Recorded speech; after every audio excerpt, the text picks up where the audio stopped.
Héloïse est sur le point de sortir. Ses parents n'en croient pas leurs yeux. Tu sors dans cette tenue? Lâche son père. Et alors, répond Héloïse, l'air stupéfait. Je vais faire les magasins avec des copines, c'est tout. Pas habillée comme ça, proteste sa mère. Mais maman, geint Héloïse, toutes les filles mettent ça. Et en plus, ça reflète ce que je suis.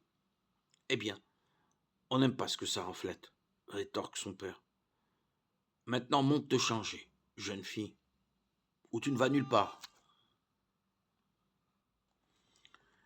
Les guerres de garde-robe ne datent pas d'hier. À ton âge, tes parents aussi ont probablement bataillé avec leurs parents.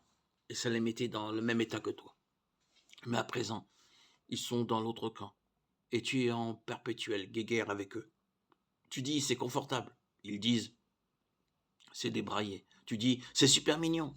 Ils disent, c'est provoquant. Tu dis, c'est moitié prix. Ils disent, encore heureux, il en manque la moitié.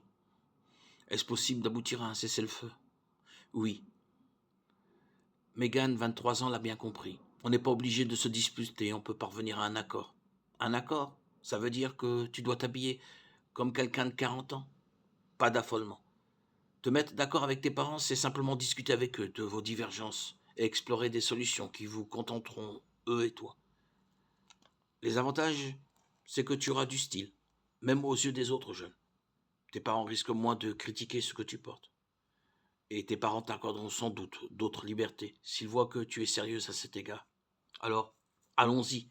Pense à un vêtement à avoir absolument, que tu as repéré dans un magasin. Et pose-toi la première question. Qu'en dit la Bible? Étonnamment, la Bible parle peu d'habillement. En effet, une lecture de toutes ces recommandations directement liées à ce sujet ne te prendrait que quelques minutes. Mais dans ce laps de temps, tu découvriras des principes sûrs et précieux. Par exemple, la Bible conseille aux femmes de se vêtir avec modestie et bon sens. 1 Timothée 2,19. Le terme modestie t'inquiète-t-il? Il faut que je m'habille comme un sac, te demandes-tu? Pas du tout.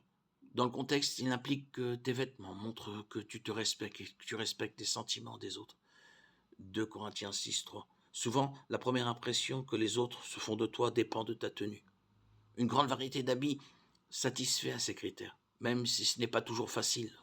Observe Daniel, 23 ans, qui nous dit qu'on peut être à la mode sans tomber dans les extrêmes.